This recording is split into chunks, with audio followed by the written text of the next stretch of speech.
The Art Beat, a weekly program putting you in touch with artists and arts events from the J.T. and Margaret Talkington College of Visual and Performing Arts at Texas Tech University.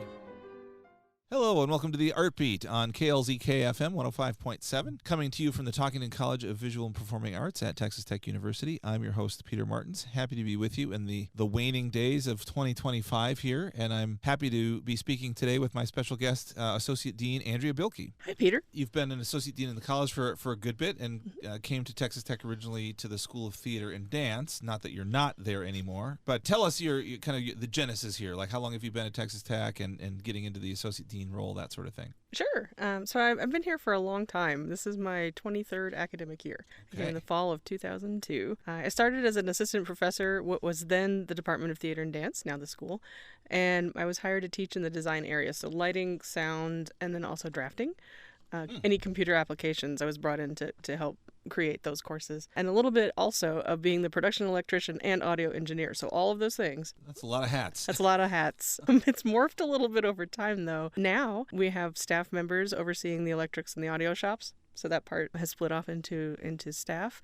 And we've expanded from 3 faculty to 5 faculty teaching design. Oh, okay. So that we've grown a little bit there. And then I joined the college in fall of 2019. So you mentioned the computer side of design and what you had to kind of probably, as you said, create when you first came.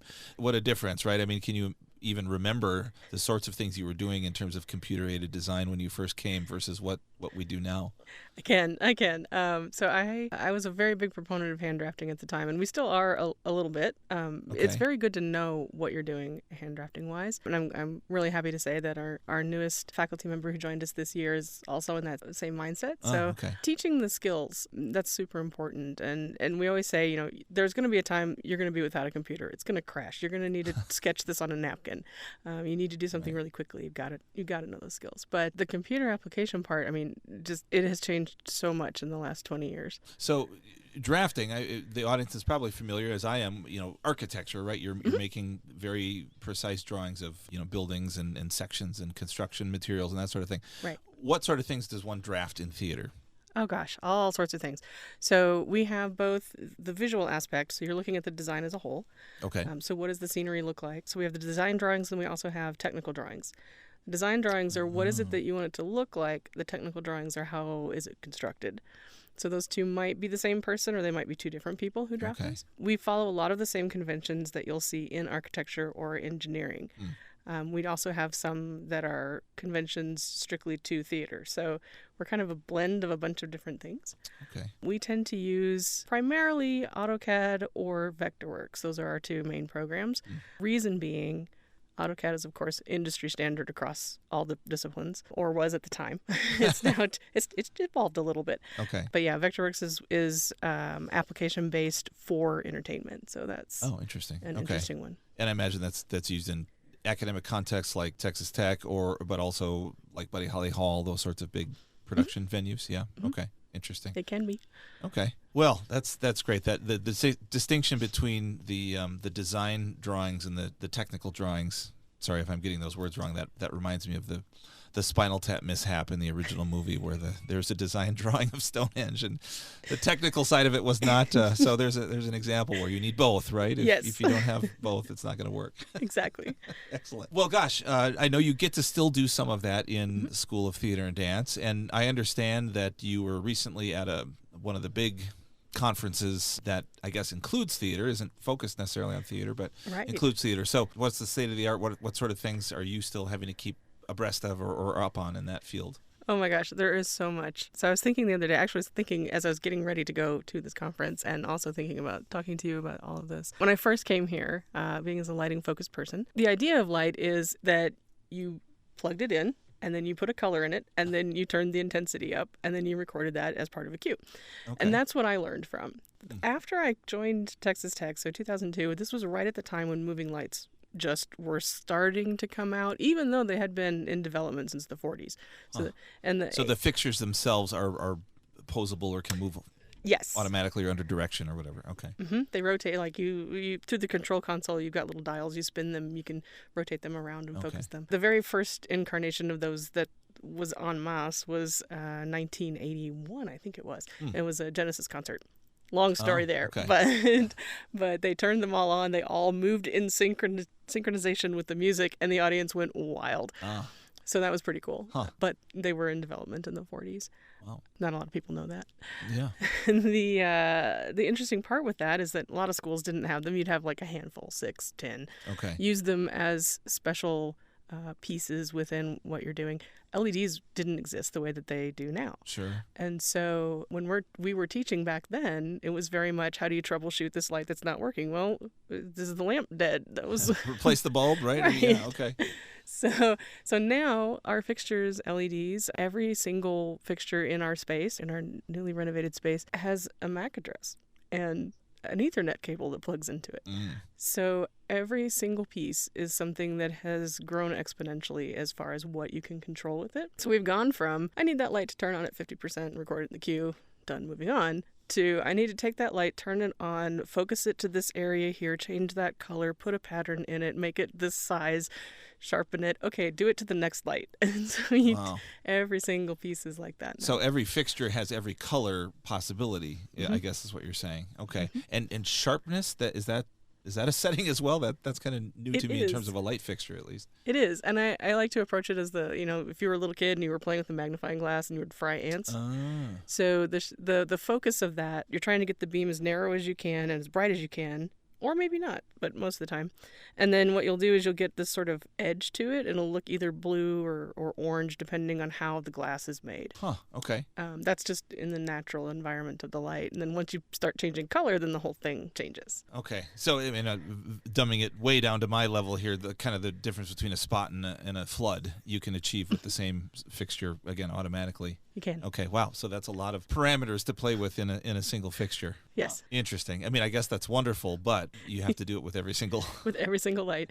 And now every single light that you see, like let's say you're watching So We Can Dance, or, well, I actually don't watch any of those, so I got the title wrong. But you watch those on TV and you look at what is happening with all of these robotic lights and all the color and the lasers and all of that. And that is usually somebody prevising it. So they're on a computer with virtual lights trying to make that happen, because once you get into the space, you have so little time to go in and actually physically move every single thing. Okay, the focus or whatever, you don't have that time, so you have to design it all. That reminds me of a little background with doing fireworks shows. You don't practice a fireworks show, right? I mean, you have to design it and you get one shot. And Yes. So, okay, that's an interesting evolution, but also a bigger challenge. So is there kind of continuing education training in that respect for folks who started off with the, turn it on, turn it off sort of fixture? There is. There's a lot of avenues for that. So the conference that I went to is one that is a good mixture. It's a good blend of people in education, people who have just been in the industry for years, people who own their own businesses, all of that. And it is for lighting, projection, media content, media servers, rigging, pretty much anything that goes into putting on a live performance happens at this place. It's called Live Design. It happens in Vegas every year. Of course, it's in Vegas, right. Exactly. But in part because you can go and see something after the conference closes down, which is great. So you're seeing everything in use right now as it stands. Okay. I don't know if you've heard about the Sphere in Vegas or seen any articles about it, but all of the video content that happens on that 24/7 is the kind of thing that I took a PD class there at this conference, and it was pretty astounding. How to create that sort of visual effect. Interesting. Yep. Yes, I haven't seen it, but I did just happen to see the Harry Potter and the Cursed Child on West End in London. Sure. And there were some things in that show that we could not understand how they did them. So yeah, there is some, no pun intended, wizardry in the theatrical presentation with lighting, special effects, that sort of thing. Yeah, yeah. Well, gosh, let's shift to your associate dean position, which sounds like it might be, to the average listener, a lot less fun than what we've just been talking about. But I know it's engaging in its own way. So what aspects of this current associate dean position, I'll say, brings you joy regularly? Oh, that's a really good question. So for as long as I can remember, I've really enjoyed puzzles. I like taking things apart. I like putting things back together. I like to figure out how things work. I like to observe things. A lot of people who know me know I like to just not talk a lot. So I like to observe a lot. This job really provides that opportunity for me to do all of those things and use those pieces every day, because a lot of what we do is, of course, policy and paperwork and things like that. But all of that is a puzzle, right? It's how do you do what you need to do to match these things that you're told to do, and then also support students in their creative journey. Okay. And so all of that, I think, for me, is really, it's joyful. Reminds me of an image of the old school telephone switchboard operators, right? That to figure out where to plug the one wire in and the other end into whatever thing. Yes, I think I like that metaphor that you just articulated there for administration. That makes it sound more fun, solving a puzzle, right? It really is.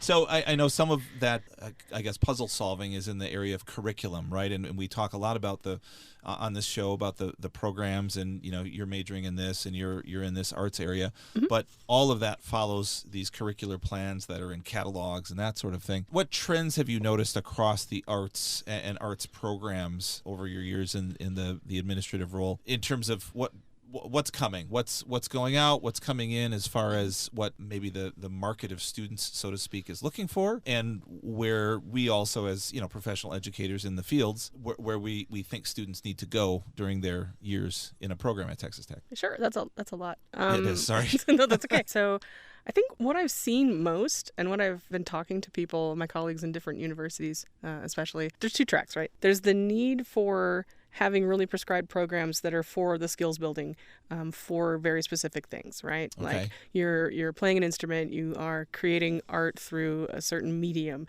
You're going to want to be doing that and doing that track and not veering too far off of that. Right. But at the same time, you also might want to be starting your own business. And so we've got a couple programs here, different ways for students to start building their entrepreneurial pathways as they get ready to leave here. So there's both the minor and the certificate for undergraduates in our college. We also have a grad certificate in our college. And we have a new partnership, the Rawls College of Business, for micro-credentialing. And then, of course, there's iHub partnership and other things like that. So students can really get their hands into the meat of being their own boss, creating their own pathways for when they graduate. And at the same time, so we've got the prescribed pathway, we've got the entrepreneurism, and then we've got the idea that there needs to be a lot more collaboration and flexibility. Okay. So there's all three of those things. Those are the trends, yes. Those are the trends. And I expect at a large institution like this, where we tend to get into our own silos, our own specific discipline silos, that takes a bit of undoing. It does. And it's not to say that any one way is correct, right? But if I think back just briefly I just landed 2 days ago from that conference. When I was going through my undergrad 10 years ago, and I originally thought I'm going to do theater and I'm going to do computer science. Okay. I was going to double major. And then partway through I went, I don't want to be here that long for my undergrad, so I'm just going to do theater. But between that class that I took and seeing all of the technology, I really got to thinking about our degree that's housed in the Department of Interdisciplinary Arts, which is the Bachelor of Arts in Arts Media Technology. Oh. And I thought, that is really, it's our fastest growing. It combines all of those pieces together. Yeah, it's literally 2 years old, really a year and a half old. This will be the second class that comes this next fall. So yeah. Okay, so what I hear you saying is there's definitely a place for the, so to speak, traditional applied arts disciplines. You got to learn how to paint, learn how to draw, learn how to play violin, whatever. But these more media centric combination degrees are where things are moving, yes, or at least we're adding those things. I would say adding, yes, Yeah. absolutely, because there's a place for all of it, and there's a place for it to combine. I went to see this museum called the Art Museum, or maybe Arte Museum. I'm not sure. It's ARTE. Okay. There are many of them, so I apologize to anybody who knows how it's actually pronounced. But it was like every room was an infinity mirror room. Okay. And you walk in, and it was some combination of projectors. The smallest was 4. The biggest, we lost count. And you were counting. And we were counting. Okay. Because we're technicians. We're like, what is up in the ceiling? But there was one room that was a rotation of exhibits, and everything is digital artwork, but it could be hand painted, but just projected digitally. Okay. So there was that, and music compositions that were created for those pieces. So it was really interesting to see that come together and to experience that. They also had like a rose room. You walked in and you saw roses everywhere, and they were moving a little bit, and it smelled like roses. So Total immersed sensory in rose, huh? Wow, wow, neat. Pretty So cool. yeah, interesting combination there of whatever the more traditional approaches to creating or design or whatever with the new technology. Well, goodness. On that note, we're going to have to say goodbye to Associate Dean Andrea Bilkey, and I guess to the year 2025 as well before we see you again on the Art Beat. So I want to thank our guest for talking with us today and wish her and everyone in the audience here a great start to 2026. And you as well. Thank you very much. Bye-bye. Bye-bye. The Art Beat, a weekly program putting you in touch with artists and arts events from the J.T. and Margaret Talkington College of Visual and Performing Arts at Texas Tech University.